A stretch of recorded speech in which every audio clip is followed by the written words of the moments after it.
Okay, I hope now it's working. I was a little bit stressed 2 minutes ago because I didn't find the right page where I can go live. I'm still trying to, get along with all the technique here. Um, yeah, thanks a lot for coming and joining me today again. We had a live stream last Sunday, and everyone who joined me there knows that, it was freezing cold here. Finally, I put on the heater, so now it's much better. It's well, I'm sitting here in a t-shirt, and when I'm practicing, I'm sweating like it is summer. But anyway, I hope all of you are doing well. Thanks for joining me today again here. And yeah, don't forget to hit the like button for this live stream if you want to support this channel. Today, I I hope first of all that you can hear me well. If you can give me just a little feedback in the chat, I'm trying to read everything here simultaneously on my phone. I'm using some new equipment that I bought extra to, do better live streams and everything. And today I would like to do a little bit of preparation. Exactly today, in 2 weeks, there is going to be my final exam where I will play all etudes, Opus 10 and Opus 25, as you know by now, I guess. And yeah, I'm actually pretty stressed. I'm a little bit nervous, even though I know that I'm prepared. I practiced a lot, but still, it's an exam. It's not a real concert. It's still an exam. There's going to be a judge. There are going to be a couple of professors sitting there judging every single movement and every single sound that I create on stage.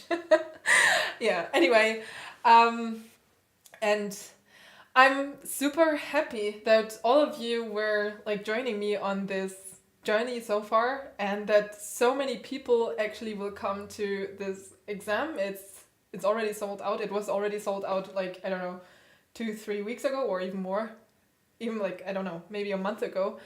And yeah, I was very overwhelmed actually. So today, what are we going to do today? We will do a little preparation, and basically I will just play like each etude, and after playing each etude I will talk a little bit about what I think was good and what I think I need to practice a little bit more. Then I will practice it a little bit, and then we'll continue to the next etude, and so on.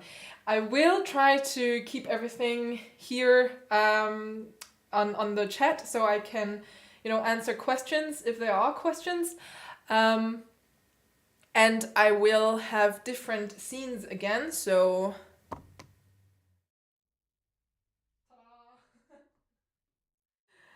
we have this scene where I'm directly talking to you, and then the other scene where I will sit at the piano, where you see me sitting at the piano. These are going to be two different mics, so with the other scene, you won't hear me talking so well. I will always try to just switch back to this scene so I can talk to you directly. Okay.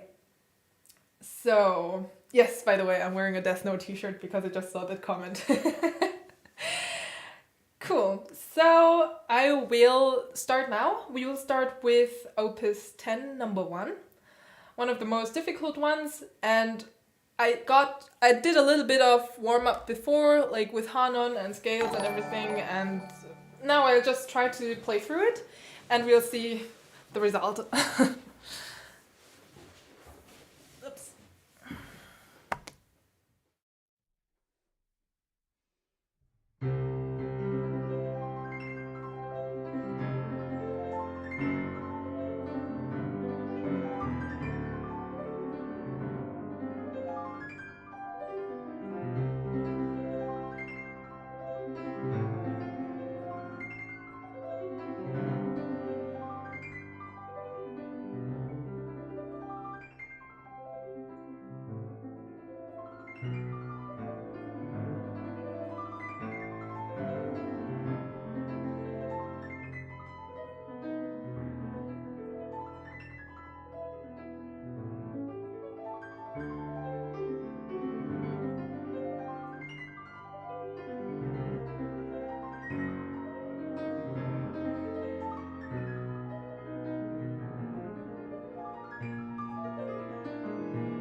Okay, so far, number one, I hope the audio is working. I didn't see anything in the comments yet. Yeah, so what I think was good, I think the tempo was good. I think it was the right energy, but I think I, you know, I was struggling a little bit in the beginning to get in the right tempo. So this took a little bit of energy, and I could feel that my arm was getting heavy a little bit during the middle part.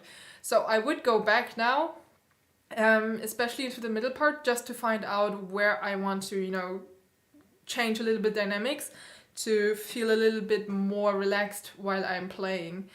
I think, and now I can actually show this here as well. Where is this? Here. Haha!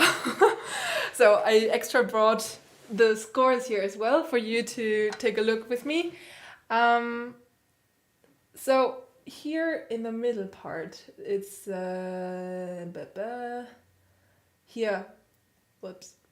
Here, this is the A minor part. This is how it sounds.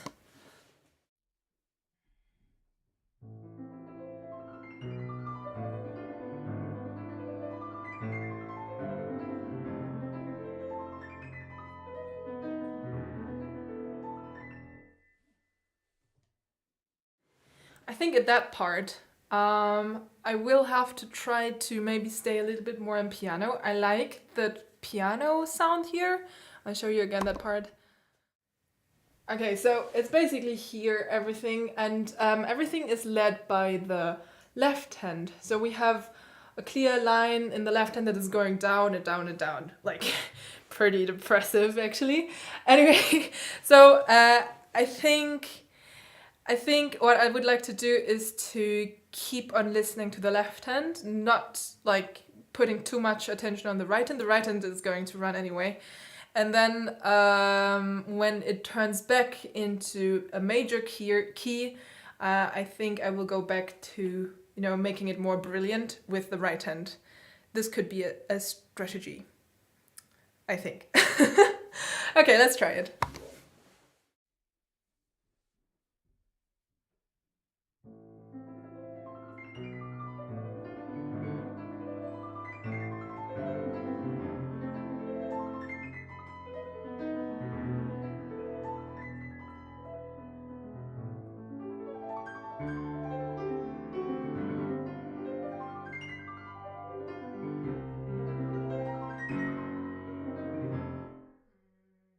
Maybe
Actually, I like that one more.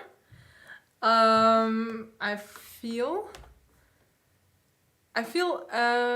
that it was much more relaxed and that I could follow the harmonies, the change of harmonies much better. I think one of the most important things here in this etude is really enjoying the harmonies, because there is not really a melody going on. Like, there's kind of a melody in the middle voice that I'm trying to bring out a little bit, but not too much, like sometimes more, sometimes less. And in the end, I think it is supposed to be like more a study of harmonies, basically. I will just look a little bit through the comments right now to see if there are any questions that you have for this etude.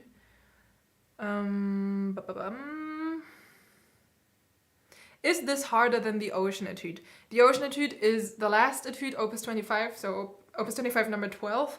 I would actually say that this Opus 10 number 1 is definitely one of the hardest, and they would say that it's harder than the Ocean Etude. Even though in the Ocean Etude you're playing both hands arpeggios, it just is a different technique in the end. There are different types of arpeggios, and the ones here for this etude are pretty complicated. You have to try to relax in like a very short time. Like, every time you played back an arpeggio and you hit the left hand, there is a little spot where you can relax your arm very quick. Even though you don't really have these little spots to relax, but in the Ocean Etude, but you have these like spots during the arpeggio to relax, basically. I don't know if this makes sense, but we will get to the Ocean Etude later, so maybe I can demonstrate it a little bit better then. The sound of piano is really low versus voice. Okay, I'm sorry for that. I can put it louder.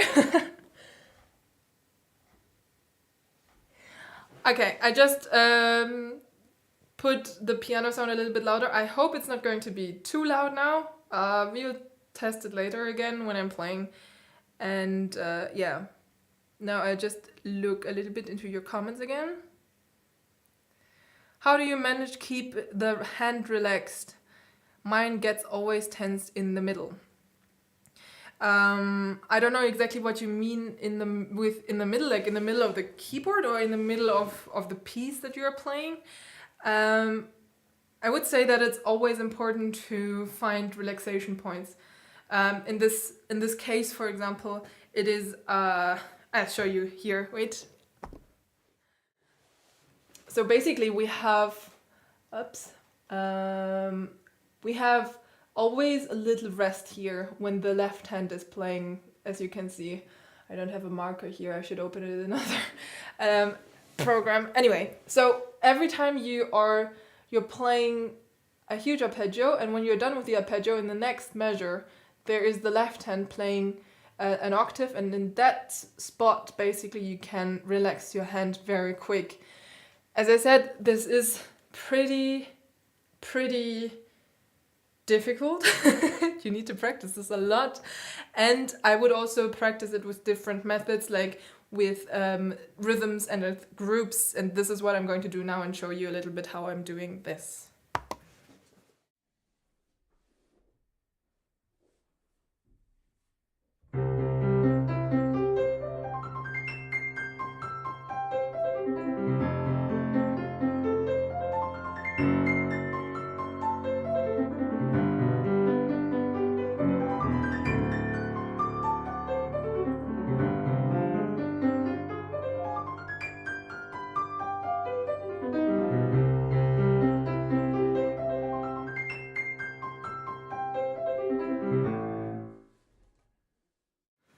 So basically, this was just one option how to do it with rhythms. There are a lot of different rhythms. If you want me to demonstrate more rhythms, just let me know in the comments, and then I'll just go through a couple of different rhythms. I just saw that there is someone asking for where and how to book masterclasses. I am actually teaching online. You will find a link in the description box of this live stream and also in all the other description boxes of my videos. There is a link to my website where you can book masterclasses with me. How it works is basically that, we are going on a Zoom meeting. I will be here in this room normally with these cameras and the sound system, and it's a one-to-one lesson, so it's only you and me, and we are working on your on the piece that you bring for the class or just on the questions that you have in general. It's completely up to you what you want to bring up in this class. I normally work on specific pieces that you want to learn right now and that you have maybe a problem with. And yeah, if you're interested, just go and check out the link in the description box for everyone. It's basically open to anyone, even though it's written masterclass and, you know, in preparation for concerts and exams and whatever. It's actually open for everyone, as long as you can read scores and, you know, you have a little bit knowledge about the basics of piano. I think it will work with you. What t-shirt are you wearing? Well, you know, it's today, it's practice day. I'm actually wearing my Death Note t-shirt with L. And I'm just wearing my sweatpants because I'm at home, I'm practicing, I'm sweating, it's very normal. And I'm just human in the end. What kind of like clothes do you wear when you are practicing? Are you like really dressing up for practicing, or also just, you know, wearing random t-shirts and, you know, pants? Okay. I think I will continue now with Opus 10 number 2. Again, I will just play through it one time and then I'll talk a little bit about what I think went well and what didn't went so well. By the way, for everyone who was wondering, you can see a little snowman when I'm playing piano, and this snowman is basically a little, you can give the snowman a little tip, and by doing this you're supporting the live stream, you're supporting the channel and me. I would be very thankful for everyone. Also, you can use the super chat or whatever. Every donation is very much appreciated. Let's continue with number 2.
Okay. I hate and I love this etude simultaneously. I think there are a lot of people who would agree with me on this one. This one is definitely one of the hardest etudes to play. When I started playing this, Etude, which is many, many years ago. I think I played this the first time, it must be more than 10 years ago. I actually had such a big cramp in my arm, I couldn't move my arm anymore, like just after playing one page. And now I'm so grateful that I'm actually managing to play through the whole piece without really being hurt or feeling any type of pain. And I think the big secret behind this is, again, relaxing. And this is definitely something that I would say is one of the most important things that you will learn with the Chopin Etudes, which is learning how to relax while you play and staying flexible and, just relax while you play. Because tensing up during your playing is very normal and it's very natural, and it's also good that we are tensing up because we need this tension. But simultaneously, we also need the relaxation, and this is something that many people struggle with. So something that I like to do when practicing this etude is, again, practicing with rhythms and with groups, and I will show you now how I'm doing this.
So basically, I'm doing these types of exercises to practice this etude. I'm not sure if when I'm demonstrating it now with this mic, if the mic is going to, be completely blown away. But I will just try. So basically, what I like to do is to practice in groups. So like this. And after every group, I'm relaxing, like my wrist goes up and the hand is relaxed. This is something very important. I wanted to talk about wrist and arm movement for a very long time, but I just don't know how to put it into the video because there are so many details and I just don't know how to put it in an interesting video. But I'll just try to explain like some basics for now. So when you have a low wrist, I'll just take one finger. Basically what is that there is tension in your hand and in your fingers, but your arm is relaxed. So you just let it down like this. I don't think that you can see everything like this. More like this. So here the arm is relaxed, the hand and the finger is tensed. The other direction is the fingers and the hand are relaxed while there's tension in your arm. So this is basically what we are working with. And these are the basic principles how we are playing piano and how we are controlling dynamics and articulation and actually everything, like with the wrist and with the weight that we put in from our arm into the key. I don't know if this was very understandable. If not, please just write your questions in the comments. I will try to answer them. Someone asked about the master classes, if I am giving them in German or English. I most of the time I am teaching English because most of the people are somewhere around the world.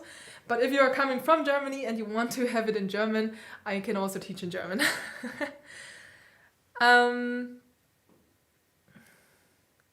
Did you ever consider participating at the International Chopin competition? Actually, this was a big dream of me when I was a small kid, but at some point I just, I was less and less interested in playing competitions, and it lost a little bit its magic for me, to be honest. I still think it's a very high level competition, definitely, and I like to watch it a little bit, but not the whole competition. And I was very thankful that last year I was able to, sit in the audience and enjoy so many performances. Big thanks to Steinway. They just gave me tickets basically to get inside and to listen to it, which was great. During my semester in Warsaw, that was pretty cool. But I don't think that I will participate in this competition in the future. And well, it would only be one time, I think, because you're only allowed to be 30. And next time the competition will be, I will be 30 at that time. So I don't think that I will participate at that time.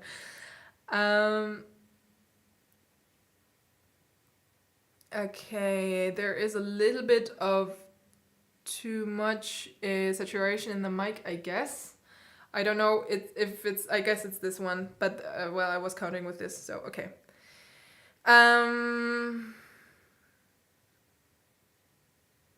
Do you have any tips for methods for learning sheet music? I guess you mean like learning to sight read music. I would just say, practice it. It's in the end, it's important that you read a lot. It's like reading, basically. When you remember as a child, when you started to learn how to read, in the end, it's just practicing and like recognizing patterns. This is what happens. This is how we see words. We don't read every single letter anymore. We just recognize the whole word as one thing, and this is the same what happens in music. So for example, let's look at the scores. What you see here, these are lots of patterns. Now this is a beautiful example because it's very repetitive. So when I'm reading this for the first time, what I see is that things are repeating, and I just read maybe the first four notes, which are for me not single notes, but for me it's a C major chord, just split up in an arpeggio. So this is how I read music, and this is how you get faster in recognizing what you have to play, because then you're not like concentrating on each and every note. Then of course it is helpful to know how this piece is supposed to sound. Then like something like rhythm is going to be much easier for you, and also you can check by your ear if you're actually playing the right notes or not. So this is definitely a good tip. However, I don't really like to listen too much to music because I always feel like it's influencing the way that I want to interpret a piece also. So in the beginning of learning a new piece, I don't really want to listen to other people playing it, just to give myself maybe half a year, 9 months, something like this, to find my own interpretation. And then when I feel ready, I listen to other recordings, other pianists, to see what kind of ideas they had with this piece, and get inspired by them.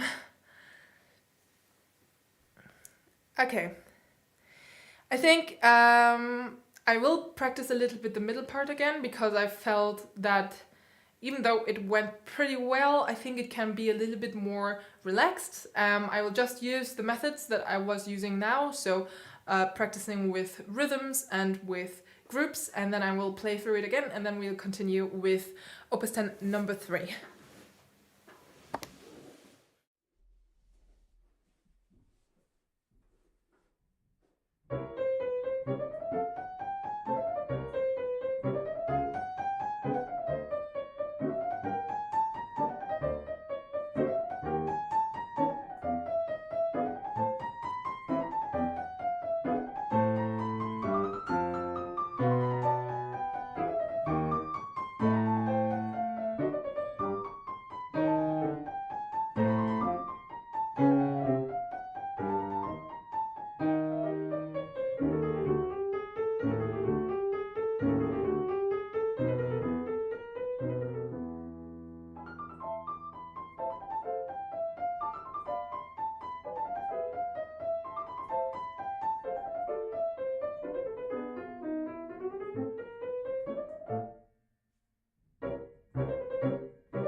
Okay, so I was just practicing a little bit the middle part. I could feel that I was feeling a little bit insecure with what is happening in the left hand. And this is actually a tip for everyone because when I was younger, and you know, every time you play something by heart in your memory, then at some point you're not looking into the scores anymore. And I know out of my own experience that this is a pretty bad habit.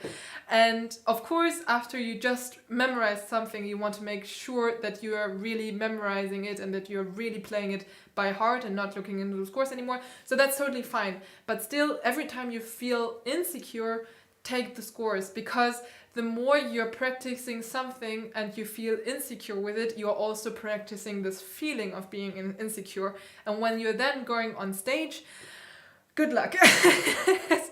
I mean, yeah, it's for me, especially now when I'm going like in the direction of the exam, I really want to make sure that everything is secure in my head. Of course, in the end, there are so many notes. I won't be able to, know every single note by heart, but I can reduce the chances of, struggling in that moment. People were asking me if this is a live stream or a video. This is a live stream. You can put your questions in the chat. I will be happy to answer as most as I can. And yeah, by the way, again, just as a little reminder, you can see a little snowman when I'm playing.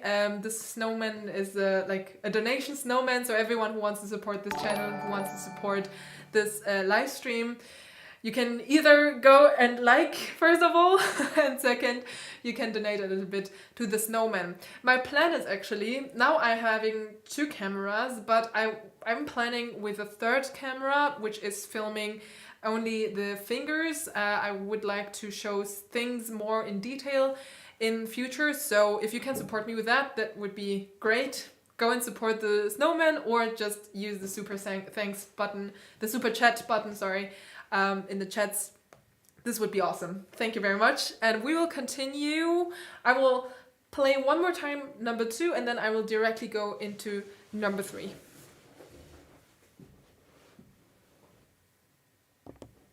No, here.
Okay, I continue playing until number 4 because there is a attacca after the third etude, and I just thought let's practice this as well. So what do I think about my playing? I think number 3 went pretty well. I didn't want it to be that soft in the beginning. I wanted it to be a little bit more clear. So this is something that I have to, just get the right mindset before I start. Always taking enough time before starting and everything like this. Yeah, and then the middle part was okay, I would say. I was struggling at some point. I was a little bit, insecure with my left hand, but I saved myself, luckily. And then I think the ending was actually nice. Number 4, all in all, I would say it was okay. I think the tempo was pretty stable. I like the tempo that I pick. I just saw that there are people asking about the pedal. Well, part of my interpretation is to make it as dry as possible because I really want it to be super crisp. In the end, it's not going to sound like this, like what I'm playing here, like like in the concert hall, because the hall is much bigger. There's much more volume. There's going to be echo. So even if there are people inside, it's not going to be as dry as here. And also the mics are pretty close to the instrument, so you're hearing it even more dry than I'm hearing it. Just to explain the dryness, I'm generally not someone who is using a lot of pedal because it's always easier to add more pedal afterwards than to take away the pedal, because your ear gets very much used to a over pedaled playing. So what I like to do is to always start from a lower point of pedaling and then go more if needed. Blop. I just go through some of your questions very quick.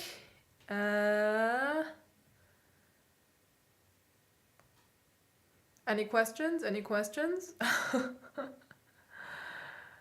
Here, I'm left-handed and right-handed trills are really hard for me. Can you suggest a practice or piece, please? Do you have any advice?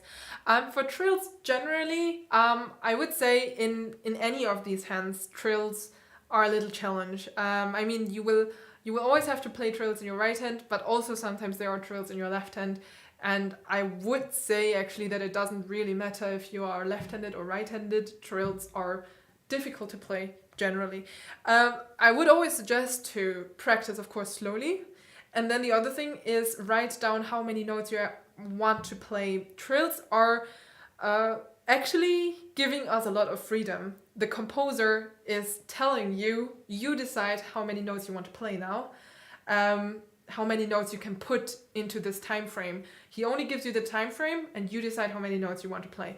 You can make your life very hard by putting too many notes in there.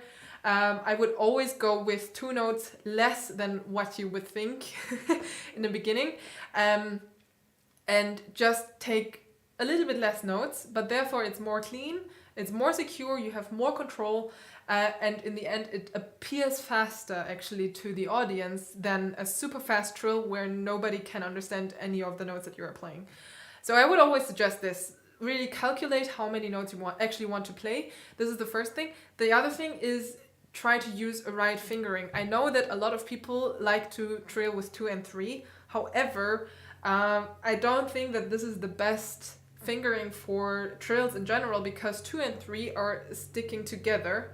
And so when you're moving one of the fingers, the other finger is moving as well, and you will never have like the separate control of each finger. So what I like to do is I like 1 and 3 together. This is a good fingering. I like 2 and 4 together. 2 and 4 always works very well as a finger combination. Like 1, 3 and 3, 5. Well, like, yeah, these types of combination, they work pretty well. Just try different finger combinations for the trills and it should work at some point. And the last thing is try to stay in the heart of the key. I know I'm talking about the heart of the key all the time, but I just remember, repeat it one more time. The heart of the key is the part of the key where you have most of control over the sound. Means the more you're playing in this front part of the keyboard, like really here and not somewhere here inside of the key, the more you will have control over the sound, and that's just pure physics. The more you play here, the more like differences you can have in the way you're touching the key, while when you go deeper inside you will feel how it's getting harder. That's why I called this channel Heart of the Key, by the way. Okay, let's take a look at some other questions.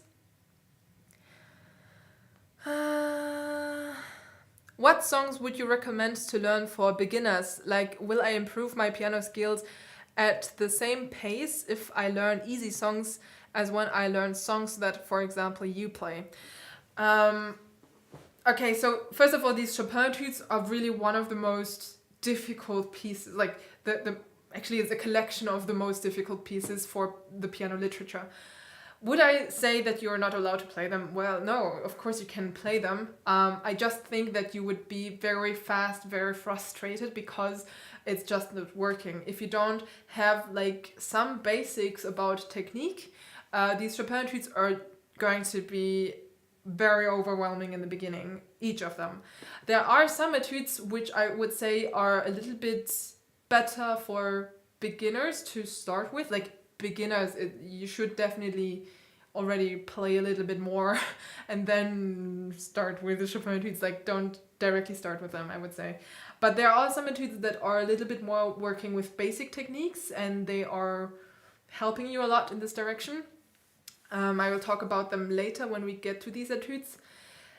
These 4 etudes that I was playing now, I don't think that they are good for beginners to work, especially the first 2 etudes. They are extremely difficult. They are difficult for every professional to play. Also number 4. Number 3 I think is a little bit complicated because you have 4 voices that you have to control, and that's a lot. I can just break it down if you want. So in number 3, basically we have the main melody. Wait, I can show you the scores, by the way.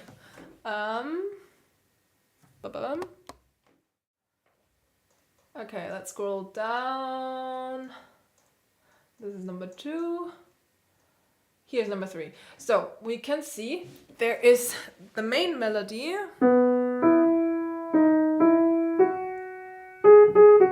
and so on. This is what everyone likes to hear. And then there are 3 voices that are happening in the background. First of all, we always take a look at the bass. These like extreme these extreme voices, so main melody, the highest melody, and the bass, these are the first things that we take a look at. So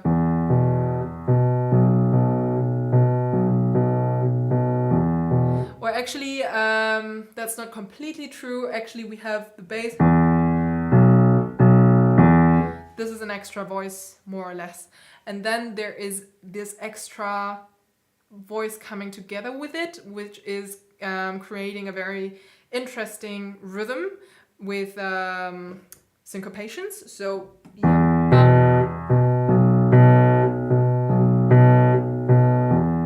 you can actually also see like little accents that Chopin put there. So he actually wants you to pay some attention to this syncopation, which he composed here. But not too much, like it's not supposed to be the main melody, of course, but it's giving you some interesting impulses while you play, and it's helping you to stay in the flow in the end. And then we have the middle voice that you're playing with the right hand, so it's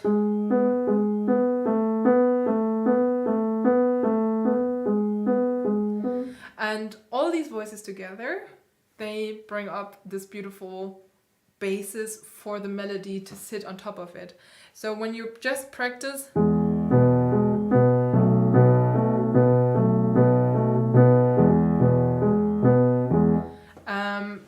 this is already very beautiful just to listen to this. And then on top of this, if you work on this on this fundament for the piece, then it's going to be much easier for you to put the melody on top of it and to make the melody sing, basically. That's one of the most important things that you learn about slow pieces and like singing pieces, lyrical pieces in general. The main melody, the melody everyone wants to sing, needs this fundament, and this fundament is very important, much more important than many people think. I know that a lot of people like to push very hard to make the melody come out. And then simultaneously try to reduce the volume of all the other voices. This is working in the opposite direction. Even though you think you're working in the right direction, it's actually working against the piece, because all of these other voices are part of the piece. So as I said before, this fundament is very important. So try to actually just play it in a volume that feels comfortable to play with. So you can hear every single voice and you can phrase every single voice, and then when you feel ready with it, just put on top this main melody and it will shine on its own. Actually, Robert Schumann, a good friend of Chopin, said something very interesting, which is that every chord and every choral, it's shining out of the middle. So the middle voices are super important for him, not only for him, but I would say actually for most of the composers, or all the composers, and also for Chopin. Okay, let's look at some of the other questions here. Do you have any advice on how to play more relaxed? Breathing, this is one thing. Breathing is a whole chapter on its own. I think maybe someday I'll just do another live stream with this, and try to do a video. I actually did a video about this, but this was in the very beginning of my YouTube stuff here. And maybe a live stream would work. Anyway, breathing is very important, sitting correctly, like the right posture, and smiling. Smiling is actually like a secret tip. It sounds stupid, and especially you feel stupid in that moment, but just try to smile and it will already relax your brain so much, and also your whole body. You can feel it immediately. Sounds stupid, but it works.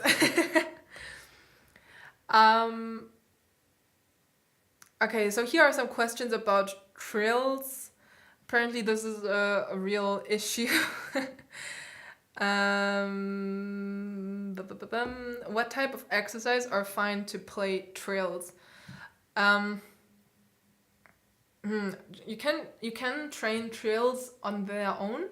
with different, rhythms and in groups, like what I'm doing all the time actually. Whenever I have a problem with a technique, with fast notes basically, I'm trying to put it into groups. This helps me to stay relaxed. So every time after playing a group, I'm relaxing. Every time I'm having a longer note in my rhythm, I'm relaxing. This is helping a lot.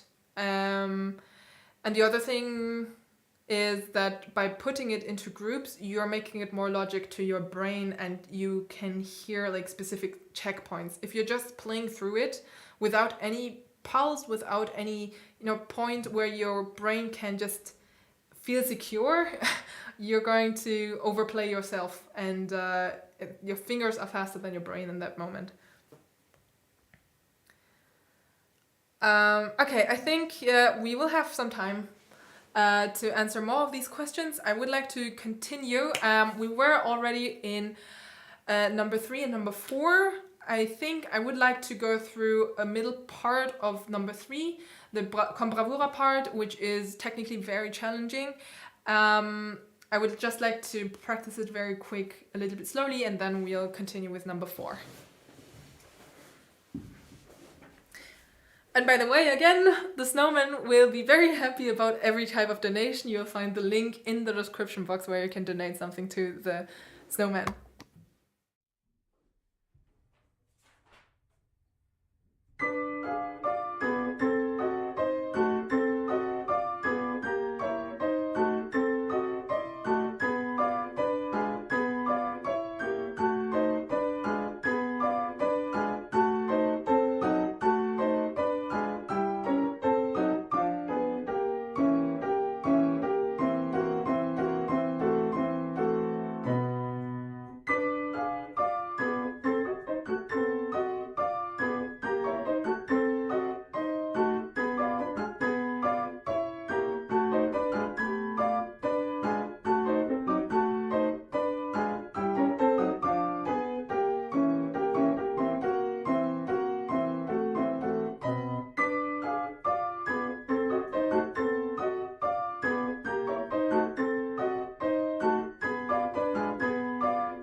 Yeah, so everyone who was following now, what I was practicing basically was just again with groups and with rhythms. So I was really trying to give myself opportunities to relax.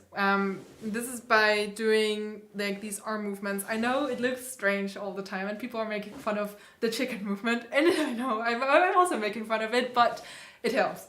And also when you're practicing slowly, always try to exaggerate the movements, because in the end, when we are playing slowly, we need to do bigger movements, and the faster we play, the smaller the movement become. But if you don't do these big movements, then you can't really control yourself if you are actually doing the right movements. Because then later when you're doing the movements fast, you can't see these movements anymore actually. In many cases when you're watching professionals playing, the movements are so small because they're playing so fast that you actually can't really see what type of movement they are actually doing, except if you are trained very high yourself and you know what they are doing. So this is always something that I like to tell my students, that, watching professionals is of course inspiring and helpful and great to watch them, to listen to them. However, if you try to copy them without knowing anything about what they are actually doing in detail, then you will do a lot of mistakes, because you are seeing a movement that is not the real movement that they are actually doing. It's just too fast for you to see it. So I would always suggest try to play it slowly and do big movements, exaggerate the movements to make sure that you're doing the right movements. Okay, someone is asking when is my exam. My exam is going to be in October 14th in the evening. Unfortunately, I can't record it because it's an exam. There are some rules and I'm not allowed to record it. Unfortunately. I would love it, but ask my university. Okay, here's the question. How do you get over performance anxiety? I think everyone needs to find their own routine, and a routine is the best way to get over it, I think. Try to find a routine that calms you down. In my case, it helps me a lot to, for example, play everything very slowly and with a very low volume. So on the concert day and maybe also the day before, depending on, how nervous I am, the more I'm doing this, and also I'm not just playing it slowly and calmly, but also with the scores. This is very important to me because I want to make myself feel secure. So I don't want to, suddenly get into troubles while I'm playing and then I'm feeling, oh shit, I feel insecure in this part. I don't know exactly the notes to play and everything. I just give myself the opportunity to look into the scores and then play slowly, play with a low volume. This will help you on the one hand to calm down, and on the other hand it makes you hungry and you want to play it fast, you want to play it loud and everything. You really want to express yourself, and this is how I make myself ready for the concert, on the one hand. And on the other hand, I directly before I go on the stage, I just breathe very deeply several times until I feel like I can calm down. I move around my arms and my wrists and my elbows to make sure that my shoulders and the elbows are moving correctly and smoothly. I smile. Smiling is really one of the most underrated tips. Even if you feel bad, just smile. It's going to help you so much in your mindset, and your whole body just feels better suddenly. Even on stage, if you feel insecure, if you just made a mistake, don't care about it, just smile. I went through these situations so often. It's not that I never played wrong on stage. I played wrong so many times on stage. I had blackout on stage.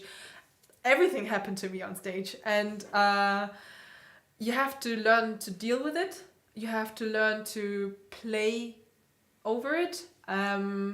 Sometimes it's going to work. Sometimes you will just be able to continue without making more mistakes or without anyone realizing that you just played wrong. And sometimes, it just happens that, to me, it already happened that I had to stop and start from the beginning again. I stood up, I talked to the audience and I said, sorry, I don't know what happened. I just have to start over again. It was kind of embarrassing, and simultaneously I think, it's not that I didn't practice. I practice a lot. I practice every day, and I just feel in the moment I feel ashamed, and also I feel not satisfied because I was not able to present what I was practicing and what I was preparing and what I think the composer wants to do. This is not fair to the composer, I feel, so I had to start all over again. Fast jumps, something about jumps? Fast jumps require as much muscular strength as it requires piano skills. Fast jumps, well, yes, jumps are definitely something that have to do with your muscles, but it also is a mindset thing, because most of the people are thinking in the wrong way. We will have an etude later in Opus 25, where you have lots of jumps in the left hand, and there I can demonstrate a little bit how I work with fast jumps. Okay, one last question and then we'll continue. I do not know if this might be rude to ask, but I'm curious about your age and how long have you been learning the piano between. I hope you do well in your upcoming test. Thank you very much. Well, it's not really rude to ask how old I am, I guess. Or maybe. I just turned 27 and I'm playing piano for 22 years now. So I started when I was 5.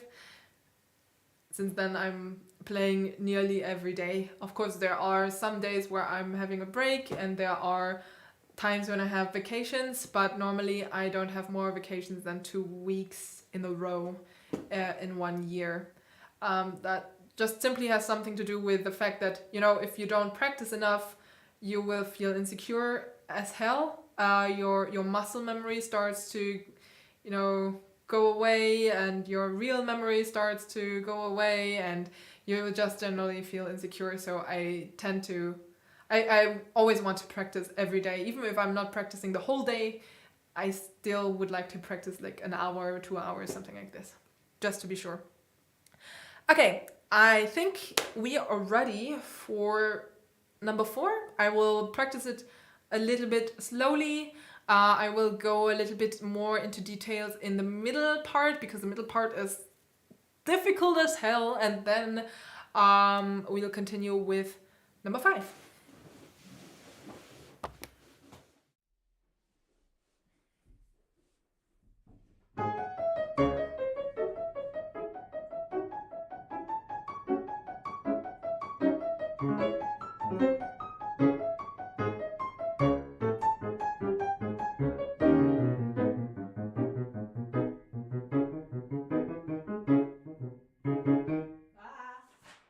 What is this?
was doing now was practicing, obviously, in staccato. And this is one of the best tips I have for fast pieces. If you want to make it extremely crisp and clear, like I wanted to have for this etude, I like to practice it so much in staccato, because like staccato, not in terms of, falling into the key, but away from the key. So you're preparing each finger on each key and you're pushing yourself away from the key. And this way it helps you to, to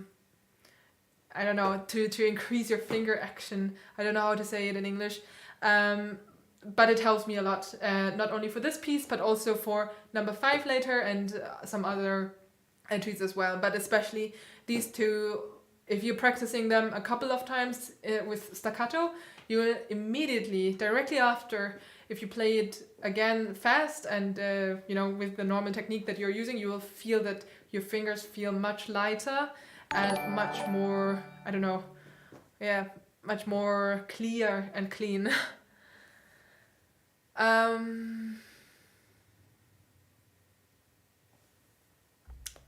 Someone was asking if I'm not playing with metronome today. Today is not my metronome day. I'm going to practice with metronome another time. Or maybe at some point, if I feel like one of the etudes is completely out of tempo and needs the metronome, then I will take the metronome.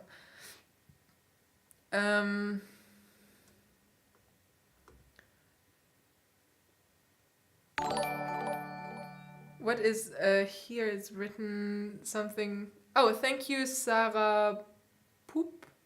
So I don't know how to say this. Sarah Pupati.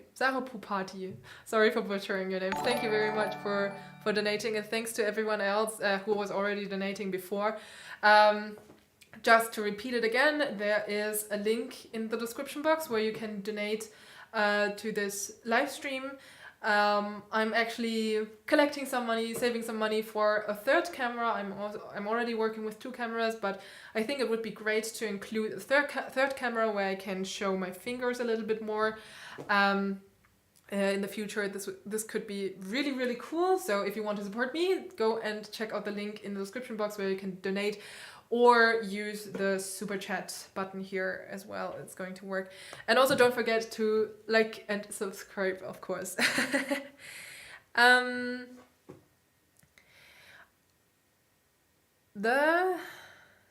There are some questions about word text. I think someone was asking about red scores. Right now here I'm using the Ikea edition, which I love, but I have several editions for these etudes because I'm just studying them a lot. I can actually just show you these scores. Wait a second.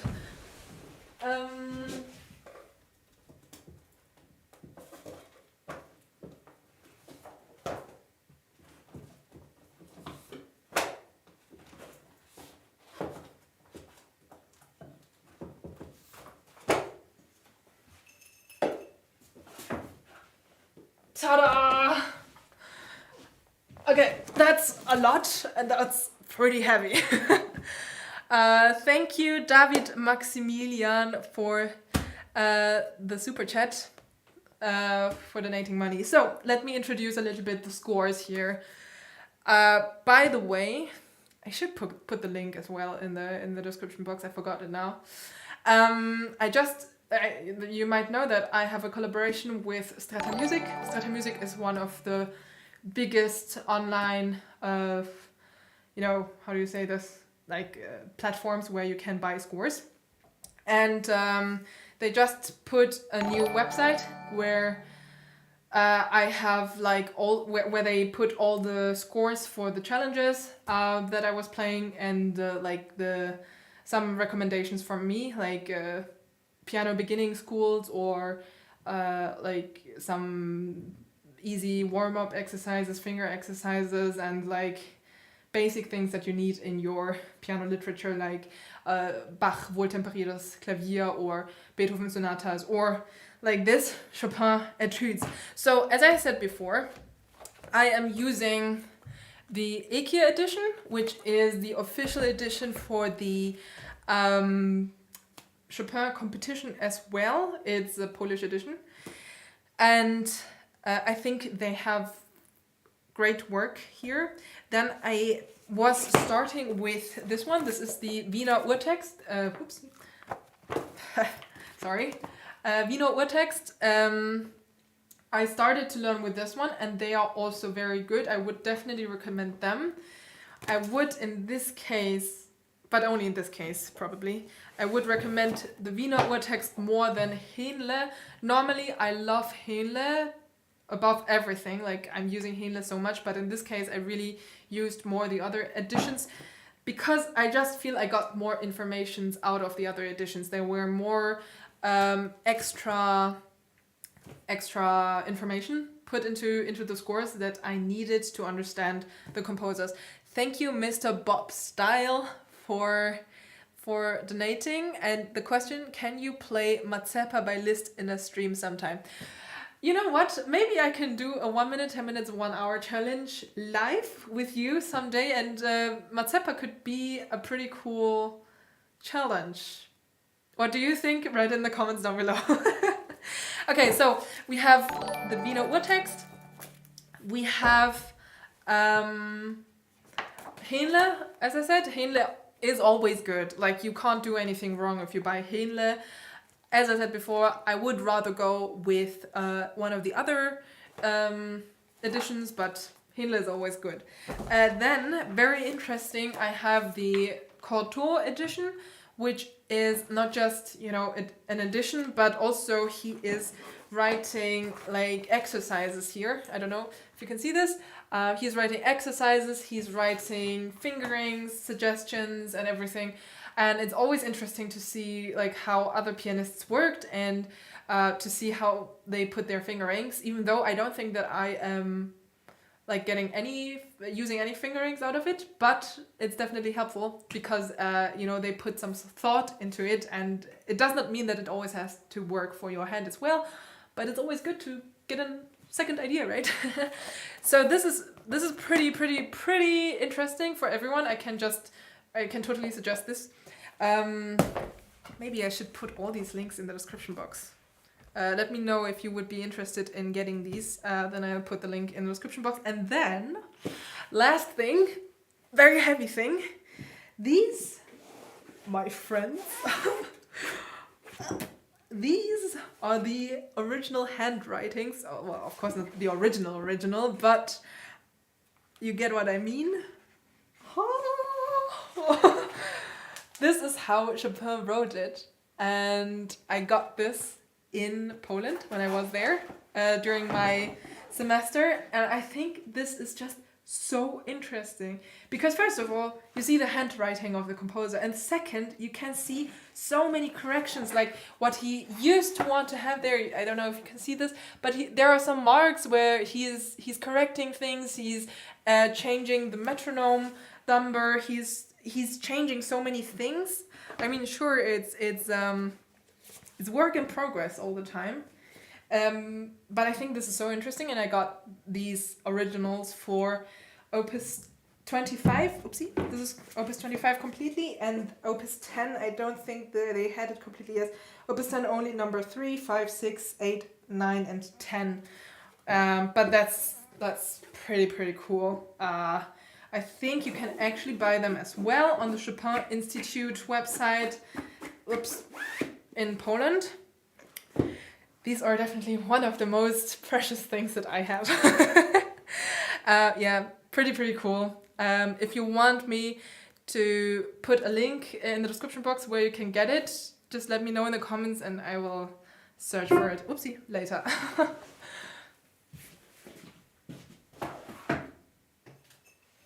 Okay, enough of bragging with my scores.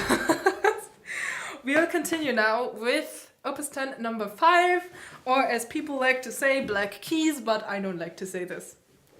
Especially because it's not only black keys.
Okay, I just read in the comments a little bit. I will definitely put the links in the description box later where you can get the scores. I'll also share them maybe in future videos where we'll talk about the scores a little bit more. Let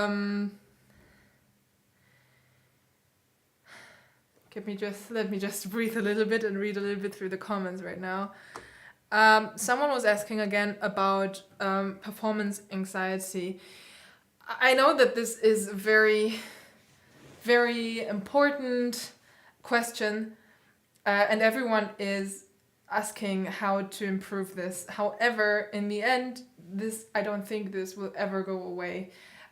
It sometimes will be better, that you feel less nervous, and sometimes you will feel like you're dying on stage. But let me say that even if you feel like you are not nervous at all, this is also not good, because then you are not really feeling in that moment. It feels like you are standing next to yourself. You're completely relaxed, but you don't really realize in what kind of situation you are right now.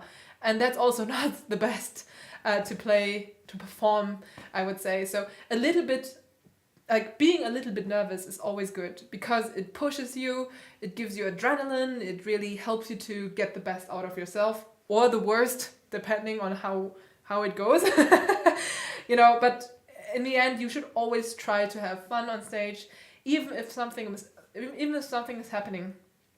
The world is not going down because of this. Like, it's not the end of the world. And just because it's not working exactly how you planned it to work, how you practiced it, don't make yourself crazy. I know it's easier said than done. I'm also getting crazy about it. I'm also not satisfied, but just, try to improve yourself the next time. You don't have to do it on that day.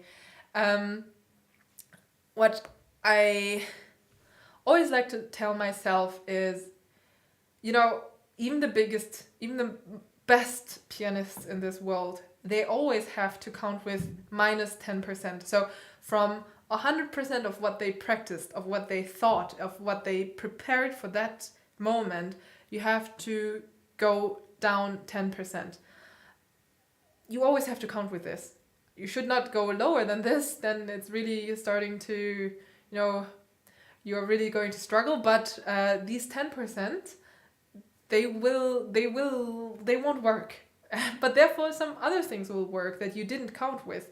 There will be other things that suddenly will work, or that suddenly will, give yourself some new inspiration, some new ideas to play that piece, and that's awesome. This is how music works, basically.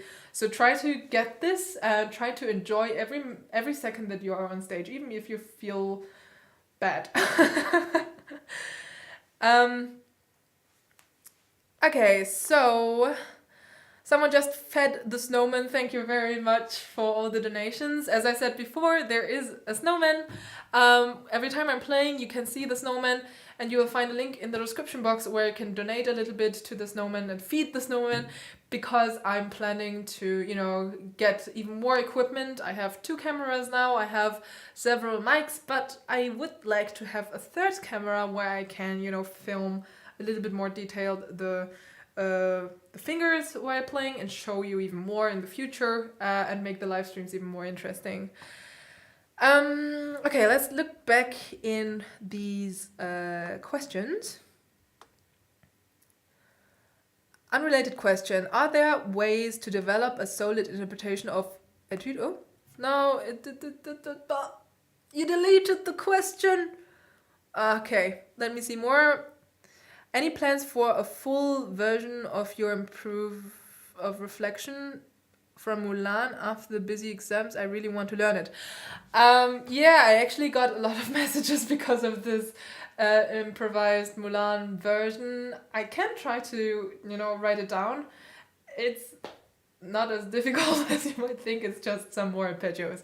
But yeah, if so many people want to have this version, then I'll try to write it down. But I should say I'm not really good in improvising. I'm not really good in composing. I actually don't really compose, and I actually don't really improvise. So I don't know if you can count this. Anyway, I think I will practice a little bit now with, again, with groups and with rhythms. This number 5, and then we'll continue to number 6. And don't forget to feed the snowman. How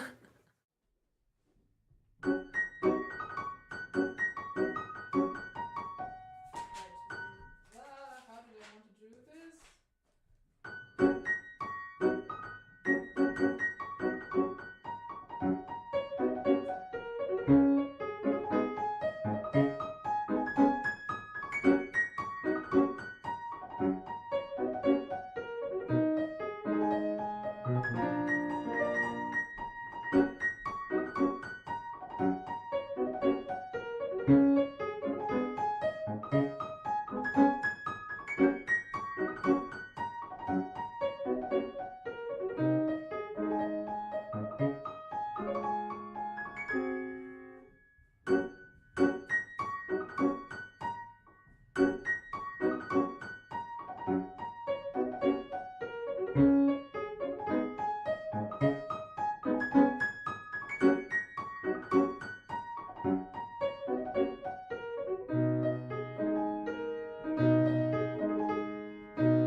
I just saw some questions here about metronome and everything, and if I'm going to publish my exercises for these etudes. I don't know if you're interested in this, if you're interested in learning it very systematic. I will think about publishing it. Either in a video or, I don't know, maybe I'll write a book someday. I don't know. What I was doing now was using a rhythm. These rhythms always help me to, speed up because you're playing it one time slowly and then one time fast.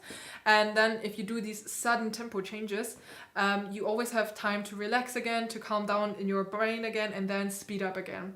And these quick changes will train your brain a little bit to feel more secure in a high tempo. The other thing was practicing with staccato again, like I did in the previous etude, which always helps me to feel even more clear in my hands. So when I'm playing it now, it should feel very light and very clean when I'm playing. I'll try it.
Okay, so I just read that someone was writing that rhythms are not helping, or like what I'm doing with these group practicing. I would always say, try it. If it does help you, great, go for it, continue practicing like this. If you feel like it's way too complicated and you don't see any benefit, well, then search for other training methods. This is how I trained it, how I learned it, and I know a lot of people who do these things, like professionals.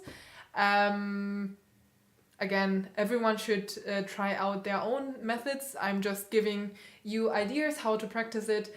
This is how I'm practicing it, and it does work for me very well. Let's look at some questions here.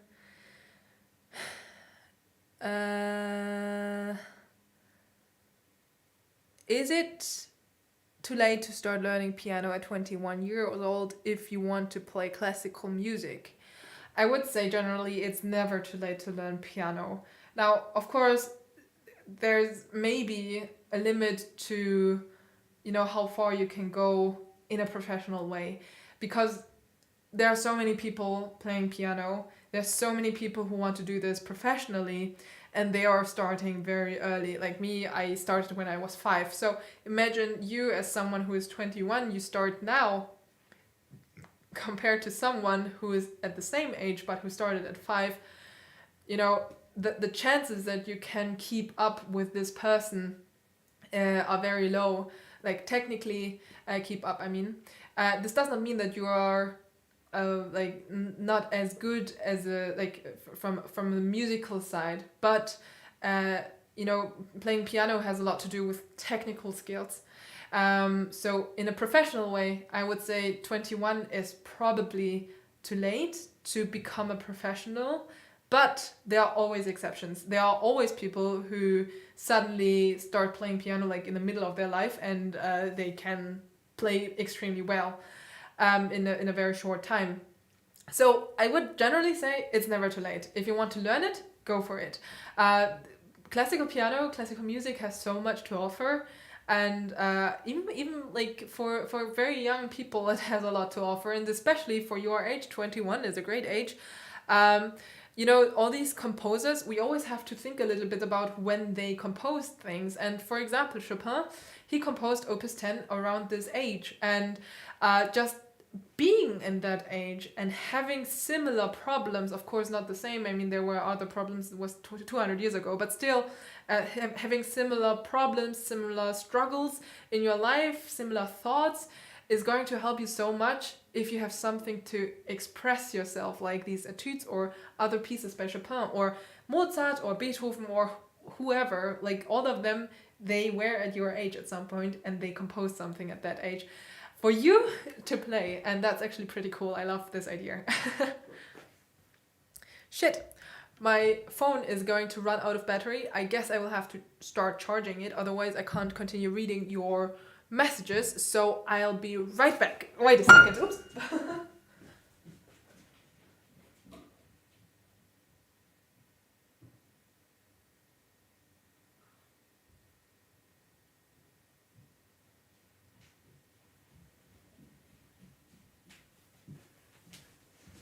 And I'm back. Up.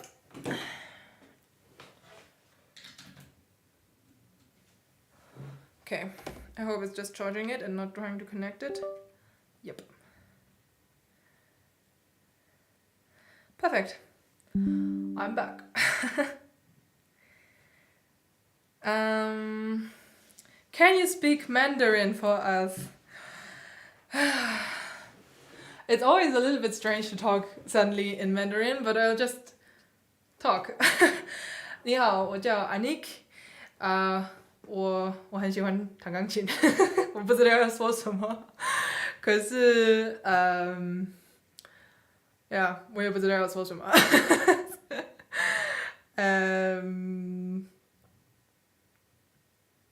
Is any one of you talking in Mandarin? Or maybe you can just ask me something that I should say in Mandarin, because it's always a little bit awkward to say something. How to relax and make my hands calm when playing the piano. It has a lot of, like, there are a lot of different things that you can do to make yourself more relaxed when you play piano. One thing is breathing, the other thing is posture, and then there's also something with hand position, like wrist position, the way you treat your wrists. But this is going so much into details. I would suggest, if you really want to learn about this, either talk about it with your piano teacher, or you can also go and check out my online masterclasses. I'm also teaching online. There you'll find a link in the description box if you're interested. There were some questions about the masterclass before. If you have any questions about it, just write it in the comments. I will read about it.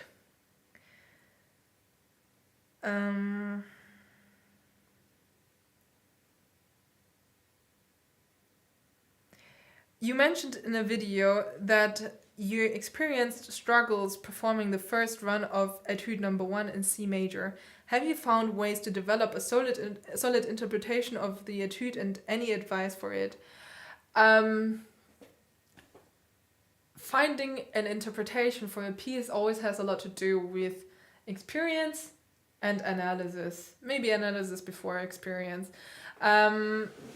If you analyze a piece and try to figure out what the composer actually wants to express through this piece, it's going to be much easier to get a logic interpretation. This is always a big problem, like to find interpretations that are logical, that make sense to the audience and to yourself. If the interpretation does not make sense, the whole piece is just, falling apart. So analyzing the piece is very important. In its harmony, analyze if you can find some melodies. There are some melodies hidden in the middle voice. There are melodies in the left hand, and so on. You can find melodies in this. And then try to, understand the dynamical range of this piece and get your own thoughts about it. I know that many people like to play it very loud and very, bombastic. I don't know. Even though it's actually just written forte. Forte, of course, is powerful. However, if you compare it to other etudes, and we always have to see the whole piece, which is all Opus 10 in this case, it's not just one etude, it's the whole cycle. You have to also think about when Chopin's writing fortissimo or fortissimo, like 3 times forte. You have to get louder than this. And if you are already, starting extremely loud with the first etude, then you're basically already giving away everything that is about to come, and then there is no no step up from this. So I would always, analyze all these things and then find your interpretation about it.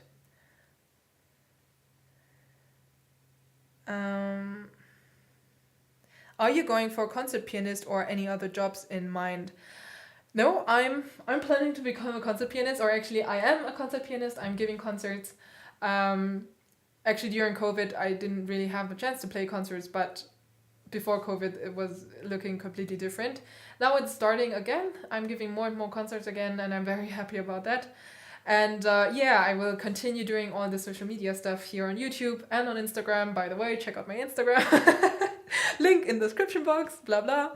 And it was always my dream to become a pianist. And even though I studied also information science, so if needed, I could do another job if I really need to. But I hope I can make my living out of this. And so far, it's going in the right direction, I guess. But by the way, you can support me by donating something through the link in the description box, or check out my Patreon, or there is also the super chat here. Very sneaky.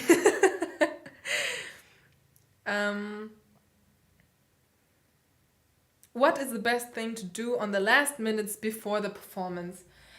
What I like to do is to breathe very deeply and very calmly.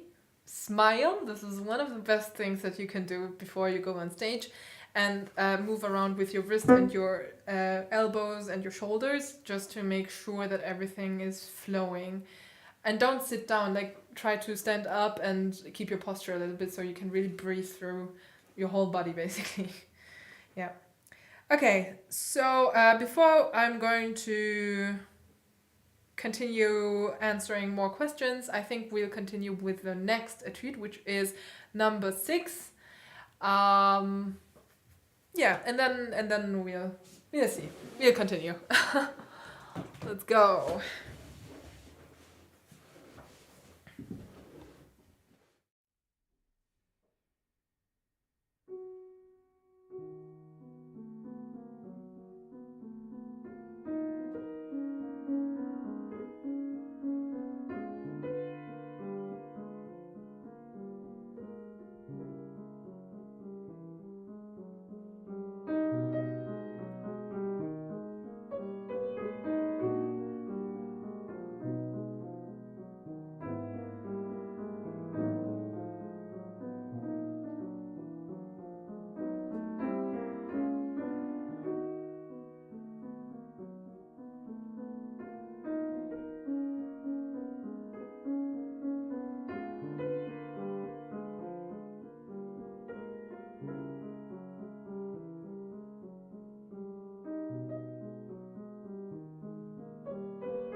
What do you think about the tempo? Actually, I used to play this much slower, but I just read in the scores a couple of days ago. I found out that he wrote a much faster tempo there. Actually, I mean, Andante is not that slow, and when he's writing 69 for a dotted fourth, then that's actually pretty fast. Let me show you. Also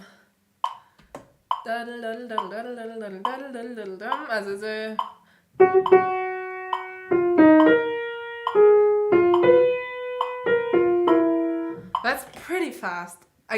I wouldn't play it that fast, but it's much faster than most of the people actually play. So, yeah, I don't know. I would actually go with a faster tempo. Not that fast, but faster than what I used to play, faster than what most of the pianists play. Because I also feel like when I play everything together, like whole Opus 10 and whole Opus 25, like it also counts for number 7 in Opus 25, it makes more sense like to have a faster tempo, because then things are not suddenly falling out of the frame, it feels like. And also it's going to be easier to continue afterwards with number 7. Thank you, Bill Kutseya. Kutseya, I'm sorry for butchering all your names all the time, but thank you very much for your donation here. Okay, so from your comments here, it seems like the tempo is okay. It's nice. It's 69. Sorry, don't think anything wrong about me. Thank you, Rodolfo Gonzalez, for your donation. And there's a question. You are an extremely talented musician, and I wish nothing but the best for your career and music. Thank you very much. Now for a question. How do you go about selecting the right clothes for a performance? Looking for comfort, style, a mix of both? I think the most important thing that it's comfortable. At least to me, this is really, really important. Because if you don't feel comfortable in the clothes that you're playing with, then you will, with a very high chance, not perform well.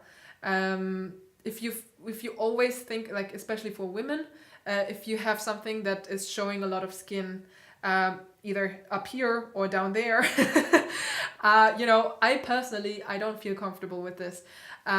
This does not mean that I don't like to wear these things. I like to wear these things, but on stage, it's different. It's not about me as a person, it's about the music. And if I feel like it's distracting me from concentrating on the music, then I know that this is not the right clothing for me.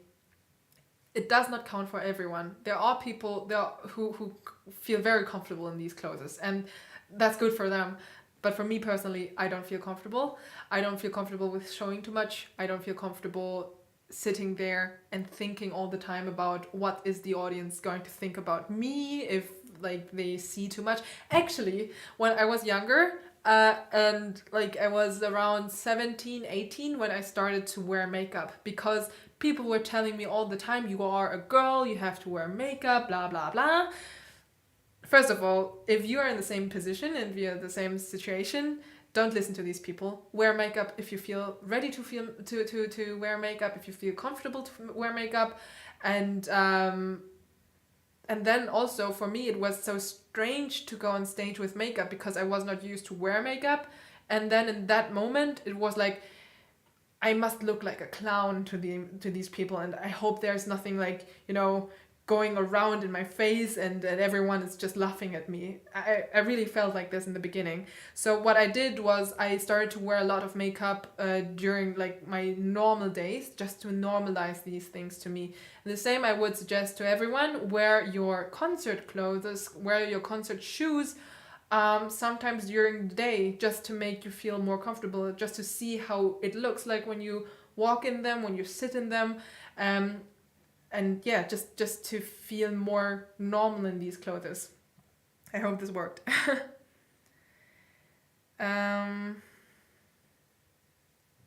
May I ask how tall you are?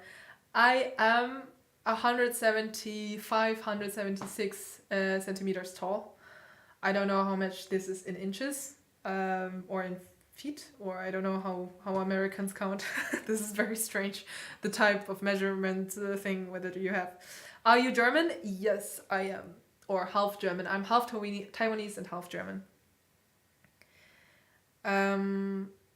Okay, one more question and then I will continue. I will go back to number 6 and clarify some things in the middle. I was not so secure again with a specific part where it's modulating back to the reprise, and then we will continue with number 7. Now, one question before. Why and how did you decide to play Chopin? These Chopin etudes are accompanying me since the very beginning of my piano career, basically. Like I started to learn my first Chopin etude when I was 8. And this was also the time when I decided for myself that I want to become a professional pianist, even though I didn't have an idea back then as a child what this means to be a professional pianist. Anyway, so I'm playing etudes since I'm very small. I played Opus 10 completely before I went to study at the university. So I was 16, 17, like really 10 years ago. I played Opus 10 completely, and during my studies I learned Opus 25. And I continued, improving Opus 10, of course, during this time as well. And now at the end of my studies, I just thought, it's, for me personally, it means so much to play all etudes. It was always a dream to me to play all of them simultaneously, because it's really not easy. And just it's simultaneously, it's for me an end and a beginning simultaneously. Like it's the end of my studies, but it's the beginning of my professional life. Like I'm already being a professional pianist, but I don't know how to say it. It's just a new chapter. And of course you will never be able to play the Chopin etudes perfectly. I don't know anyone who can play them perfectly, especially like maybe one or two, but not all of them. And you're basically working your lifetime on it. So I'm so happy that now I already have the opportunity to play all of them. And I'm looking forward to see how far I can go with all these etudes. Thank you very much for your donation, Kia Miazein. I have no idea how to pronounce your name. I'm very sorry for that. Okay, let's continue. I would like to go back in number 6 a little bit and look into the scores, and then we'll continue with number 7. I'll put this here, I think. Okay.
Okay, let's talk about number 7. Okay, someone was already asking what is this piece. This is Opus 10, number 7. Also a very difficult piece. I think maybe also a little bit underrated. I don't see many people playing this Etude, by the way. I'm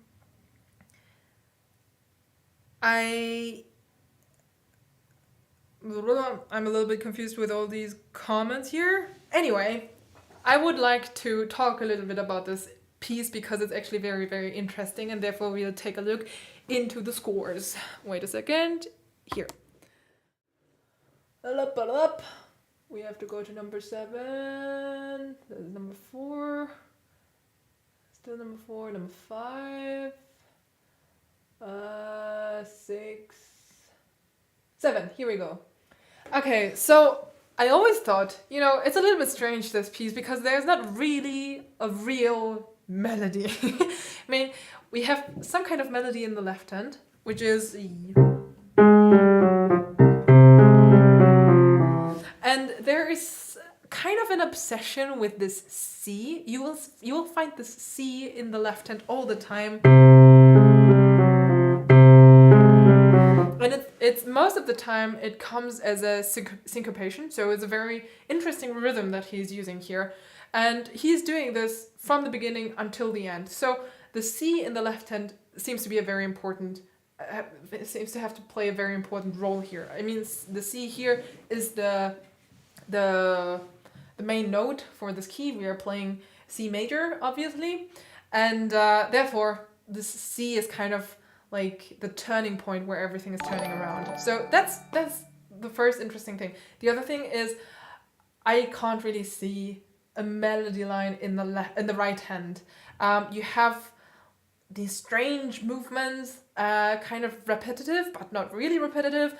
In the middle part there is a little bit of a melody there, but it's interesting, to look into these two different voices. I feel like there are two different voices. So we basically have this first here. So let me see. We have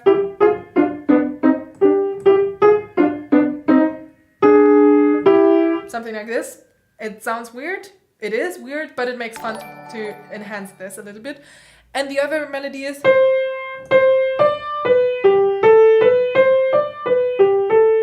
And if you practice it in a way that you can put an accent on one of these voices, it's actually so much fun to play this whole piece, because you can draw the attention of the audience to different points of this whole piece. Even though there is not really a real kind of melody, it still is so much fun to listen to this piece. I don't know how to explain it better. Thank you, Aaron Zen, for your donation, and here comes your question. Do you have any advice for developing a composition? Are there compositional elements and features that could be implemented to further expand the scope of a piece and express a clear meaning? I'm not sure if I'm understanding the question correctly. I'm not changing anything of the composition itself.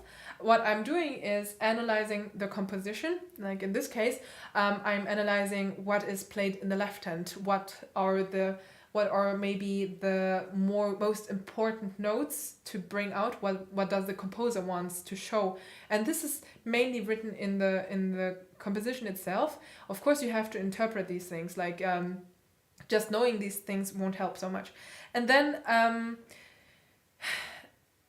there are all these things that you can analyze, and out of this analysis you get your interpretation, and you try to stick as close as possible to what you think is what the composer wants you to do.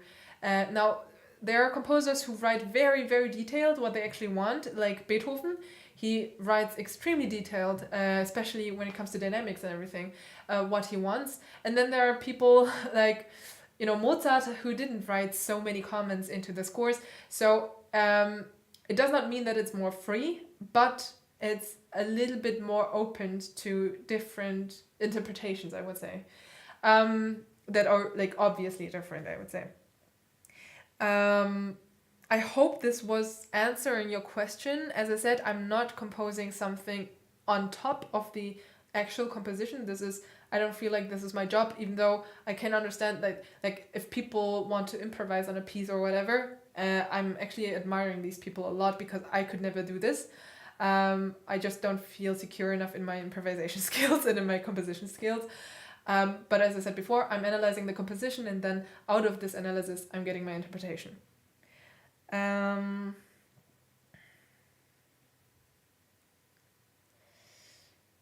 How often do you wash your slippers? That's a mean question, and I won't answer this. Do you have any finger exercises before playing?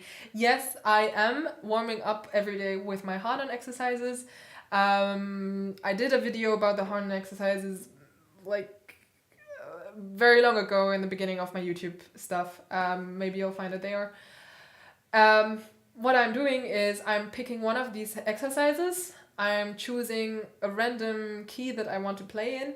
I'm not always staying in C major. And then I'm playing through the exercise with different harmonies. Like I start one time in a basic, slow and loud, and then I add more and more different rhythms. I think in total it's around 20 rhythms that I'm using, and this basically means that I'm doing a warm-up of around 20 to 25 minutes every day before I start playing. That's very important to me, and I think it is very important in general, because if you immediately start to play the real program that you have to play, there are a lot of movements that are not right in place, and you are basically starting to either train wrong movements, or it sounds strange in the beginning and then you try to fix the movement even though it's not the movement, it's just you're not warmed up, basically. I don't know how to explain it better, but basically this is what happens. Do you still play the Hanon? Yes, I do, every single day, and I know many professionals, like really renowned professionals, who play the Hanon every day, and this means something, I think.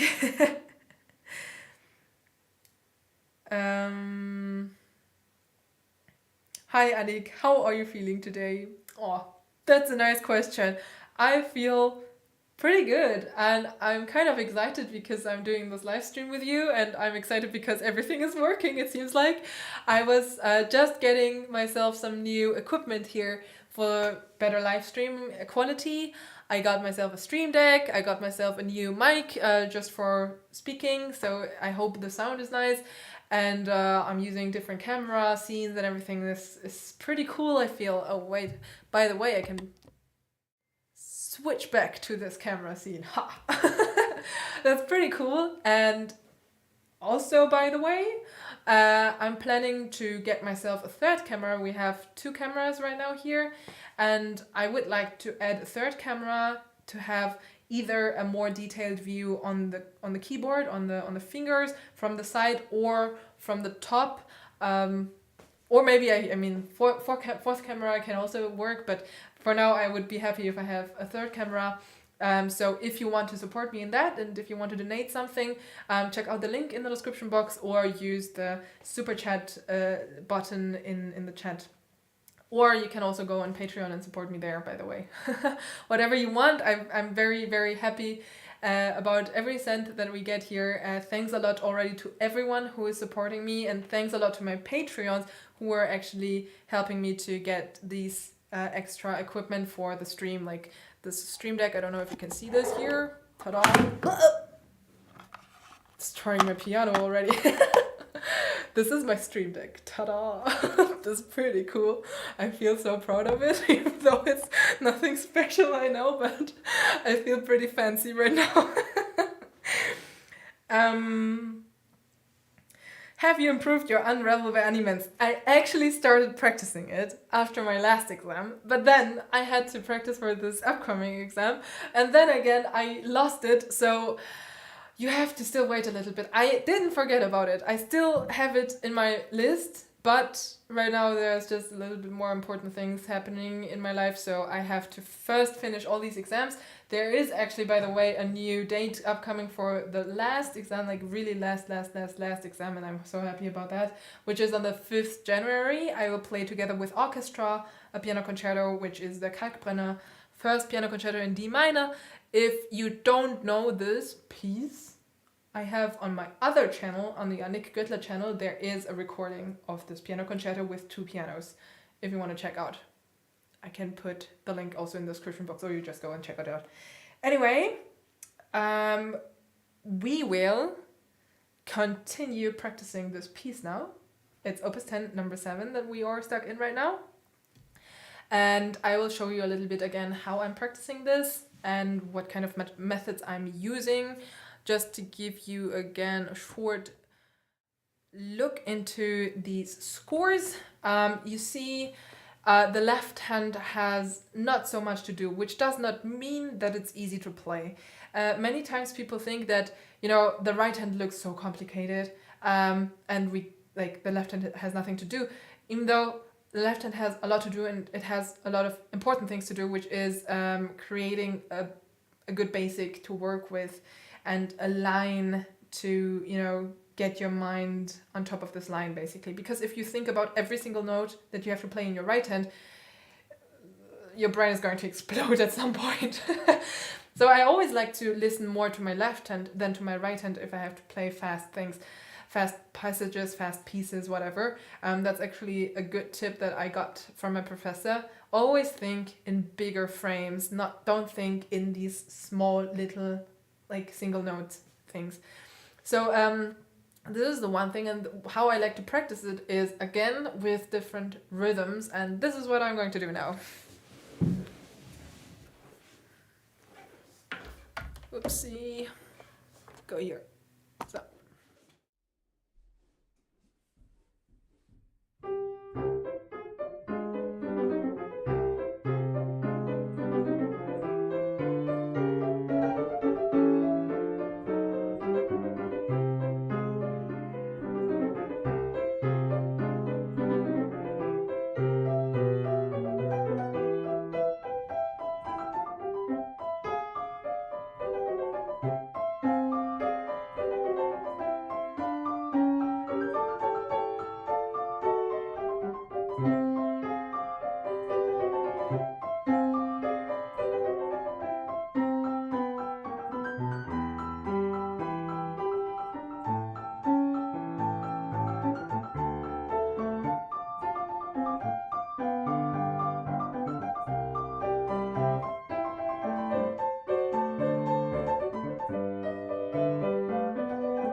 as you see, that's actually not so easy to do, especially because it's not so natural to think in this type of rhythm, even though it's written like this. So here you can see like how Chopin is actually playing with polyrhythm, or like not polyrhythm, but with he is playing with the rhythm and with the pulse to confuse the audience basically, and to confuse the pianist as well. I shouldn't be confused that much, so I'll just do it again.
Okay, so I played a little bit more now.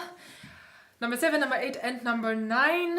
I thought it could be a pretty cool thing to do an attacca from number 8 to number 9 because these two etudes are so contrasting, but they share the same bass note, which is F. So actually, like this style change from super happy and bright and just like so vivid, this feeling in number 8.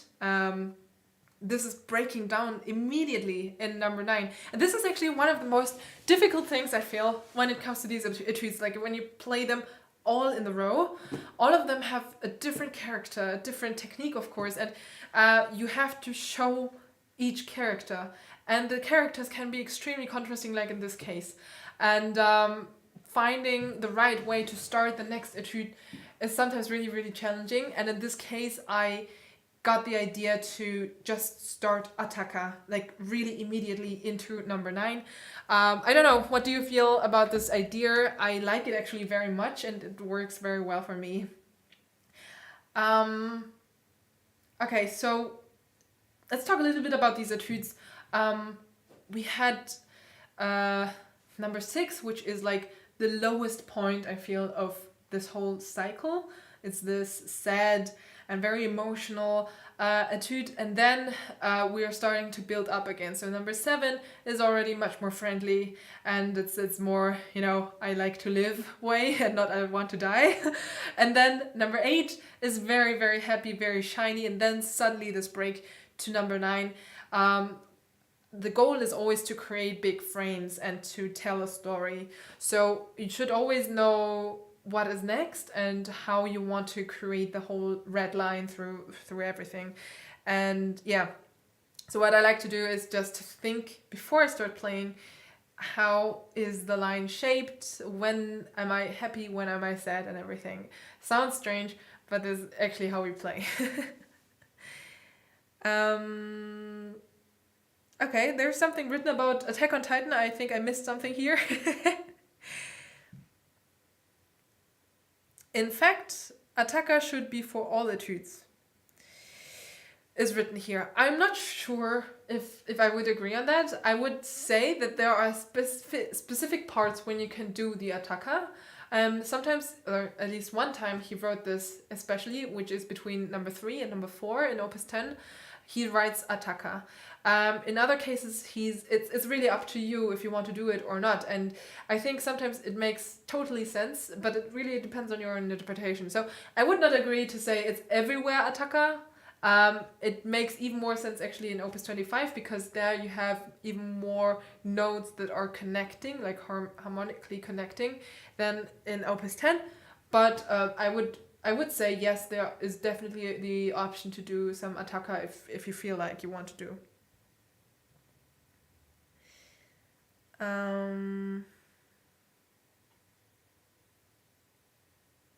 Yeah, so here's someone asking about the concerto I was talking about before. It's the Friedrich Kalkbrenner concerto in D minor. And yes, he's writing here, or she, that there's not so much about this concerto to find. And this is actually a reason why I decided to go with this concerto and also other concertos, because everyone is playing the same concertos. Everyone wants to play Rachmaninoff 3, Rachmaninoff 2, Chopin 1, 2, Liszt 1, 2, and Mendelssohn and Schumann, and these are all great, and I played all of them. Not all, but most of them. But there are also other piano concertos which are super interesting and really, really nice. Just like this Kalkbrenner, for example. And when I'm starting to learn it again, when I'm starting to warm this up again, then you will see that there are a lot of similarities with the first piano concerto of Chopin. And at first, when I started to learn this piece, I thought, oh, someone copied Chopin. And then I found out that actually Chopin copied Kalkbrenner. And even Chopin wrote, like, he dedicated his first piano concerto to Friedrich Kalkbrenner. And so like the Kalkbrenner concerto was, I think, around 10 years before Chopin's first piano concerto came out. So you can definitely be sure that Chopin copied Kalkbrenner or got inspired by Kalkbrenner. I still think that musically I like Chopin's version more. There is just more content, I feel. And in terms of virtuosity, there's nothing that can beat Kalkbrenner. Like, really, it's so fast, and there are so many runs and trills and everything. Like, it's really, really difficult to play it technically. But I can suggest it to everyone who just wants to discover other piano concertos in the future.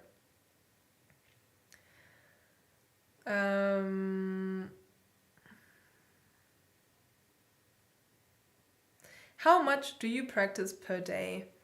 I practice normally between 5 to 7, sometimes up to 8 hours, sometimes even more, but these are really, really rare times. Normally I would keep it between 5 and 7 hours. This should normally be enough for your arm, especially because, like, at some point, especially when it comes to these etudes, the arm is just giving up and it's too much for the muscles. Okay. There's a question from Matthias Sepulveda. Are your personal classes international? I mean, for the different times that are in each country. Yes, I'm giving these classes internationally, so it means that when you are applying for the class, there's a specific timetable where I'm available, because I'm also living and I can only teach during the day. So normally we'll try to find a time that is possible for both of us. So for me and you as the student, if there is no time where you feel it would work, then just write an email to me, to info@annick-piano.com, and we will find a solution for you if you are interested in this and your time area is just so far away that we can't find something. But normally we find something, actually. Okay, I think we'll just continue now.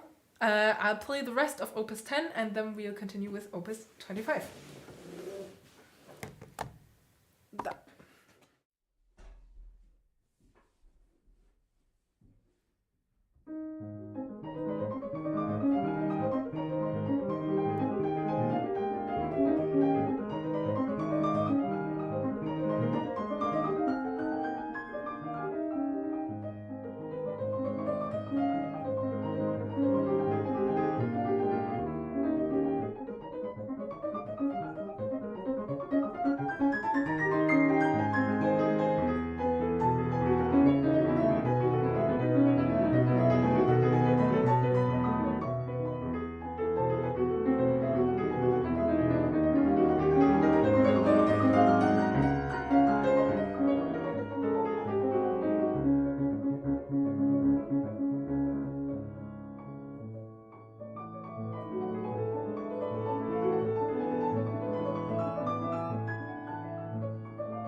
Okay, I need something to drink.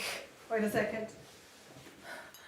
We're doing this live stream now for nearly 3 hours and I didn't drink anything, so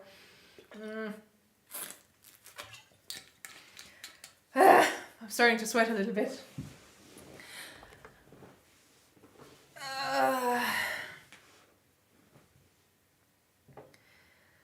So let's look a little bit into your questions and comments.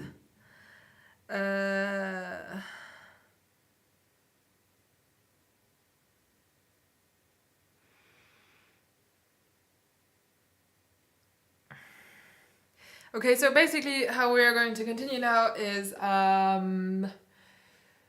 because I have to leave very soon. I have table tennis training tonight. I'm thinking about either we'll play through Opus 25 now very quick, or we'll do this another time. I don't know. Maybe we'll just stay for now with Opus 10.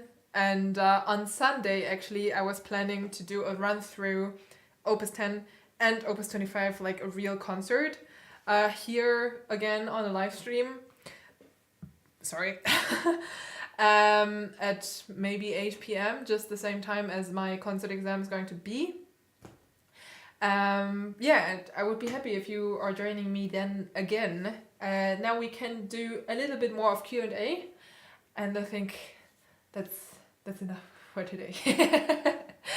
Again, before we forget, please like and subscribe to this channel and like this live stream to support me. And for everyone else who wants to support, there is a link in the description box where you can feed the snowman who is gone right now.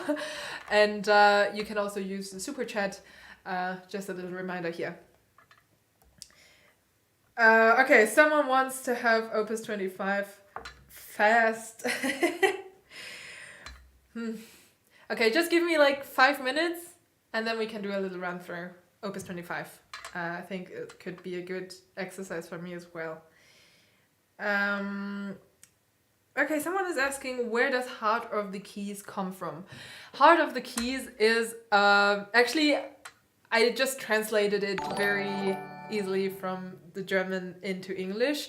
In German we say Herz der Taste. I don't know how many people know about this, but the heart of the key is the part of the key where you can have most of control. And nobody else than Rubinstein actually said this. So as in the end, it's just physics. But still, many of us, we forget about this all the time. The heart of the key is here, in the front part of the key. Can you see this? Here. This is the front part of the key. So the more you go inside of the key, the less control you have. And that's just physics. You can try it on your own keyboard at home. If you go like deeper into the key, you can feel that it's getting heavier to push it down, and it's just overall you get less control over the sound that you're creating. So yeah, I don't know, I got so brainwashed with this heart of the key, Herz der Taste thing, that I named my channel like this.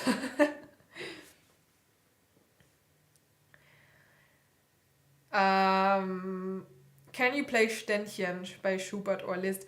I think I have the scores at home, but I never played it. Actually, maybe we can do a live stream someday where I'm just trying to, sight read a lot of different things that you suggest in the comments. I will organize another live stream with this if you tell me that this is interesting to you. Whoopsie.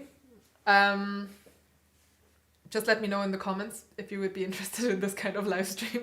It's going to be pretty embarrassing, but it's always a little bit fun to do some sight reading here and there.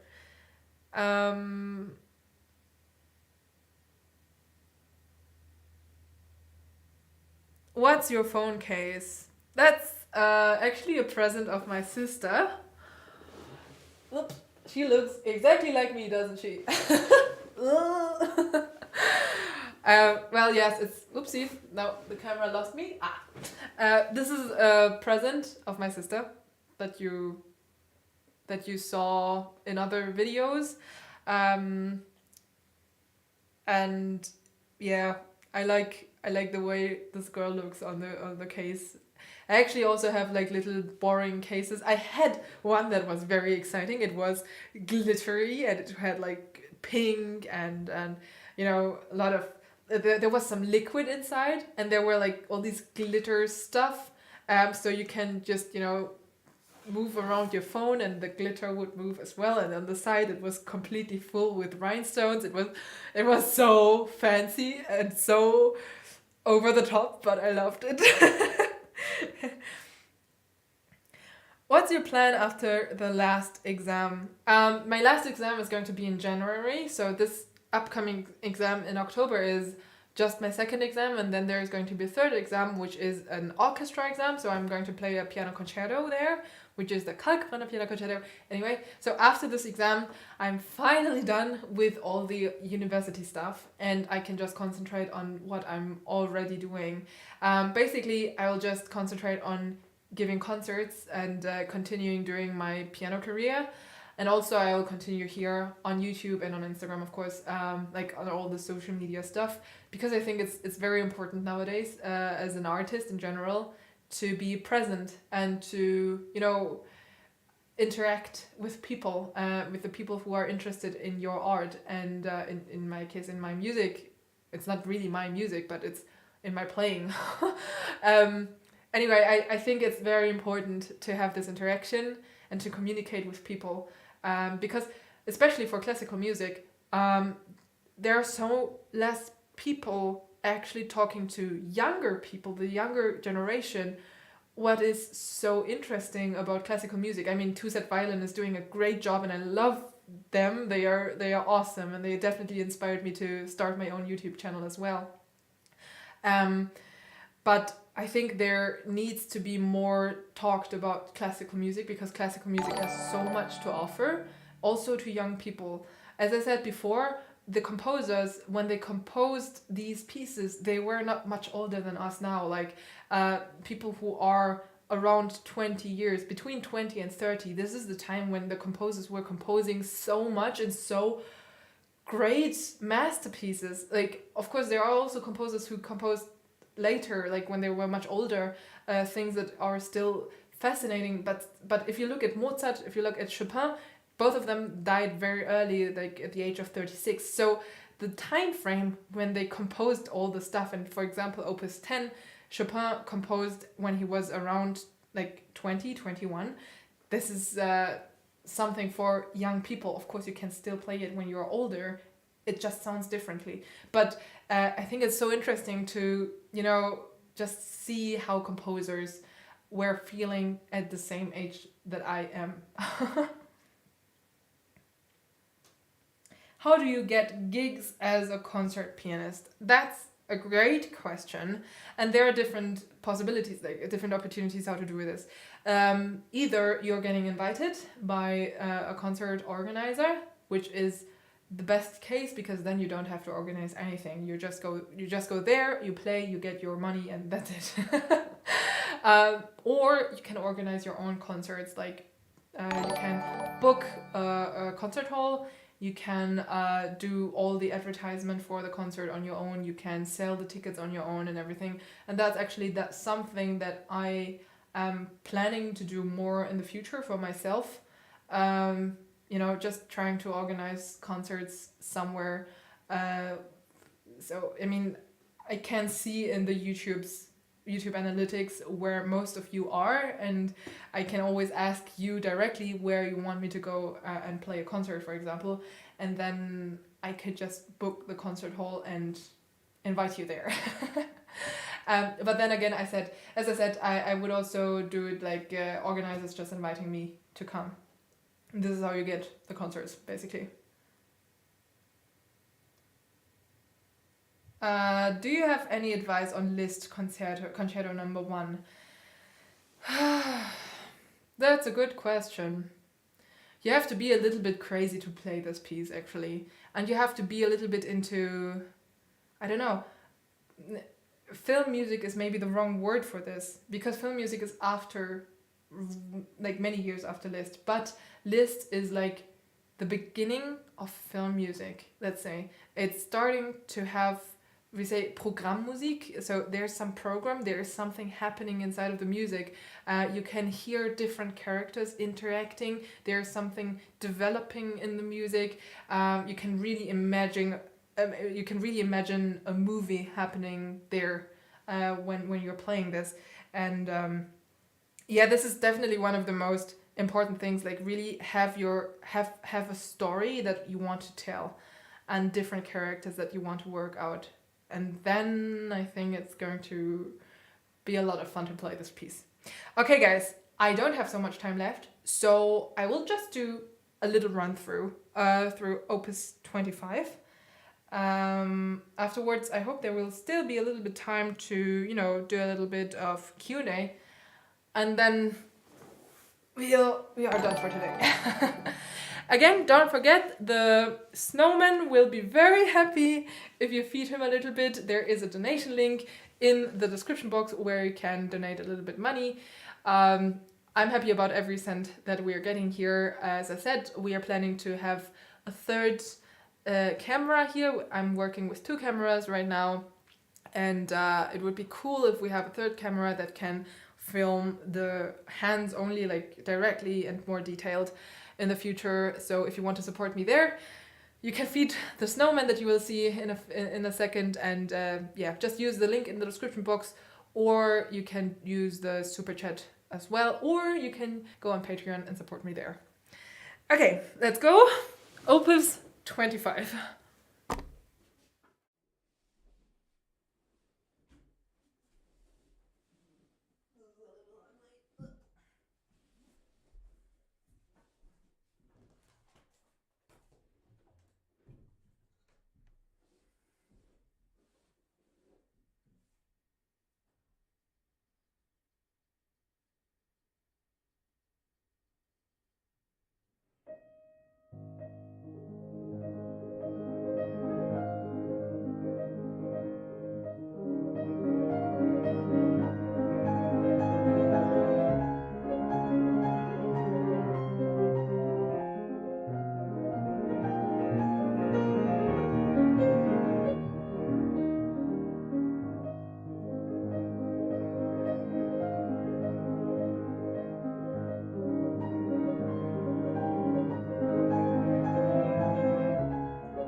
Ta-da!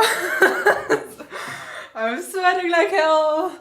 My pants are pretty sticky right now. Okay, guys, thank you very much for watching today's live stream. Don't forget to hit the like button if you liked it, if you enjoyed it. I enjoyed it very much to spend my time today with you. I think I need a little break now. We will continue on Sunday. I will do a whole run through Opus 10 and then Opus 25, so the complete program that I'm going to perform on my exam day. Again, if any one of you would like to, support this channel, support what I'm doing, there is a donation button. There's a donation link in the description box, or the super chat or Patreon is always good. Thanks again to all my Patreons for sponsoring me through all the time. You are really helping me so much. All the stuff that I have here right now, you can't see it, but there are 2 cameras, there's a monitor, there's a laptop, there are a bunch of cables, great mics here, and streaming equipment. Without all the stuff, it wouldn't work here. So thanks a lot to every one of you for your support. Thanks a lot to my Patreons again. And yeah, I will do, as I said, I will do another live stream on Sunday. Thank you, Hugo, for your donation. I will do another live stream on Sunday. It will be around 8 p.m. in German time. I will announce it early enough on YouTube, so all of you can come if you want to come. So, I'm getting ready for my table tennis training now. Have a great evening, day, whatever, wherever you are right now. Thanks again for coming and watching, and we'll see us on Sunday. Bye. Oopsie, where do I have to stop this?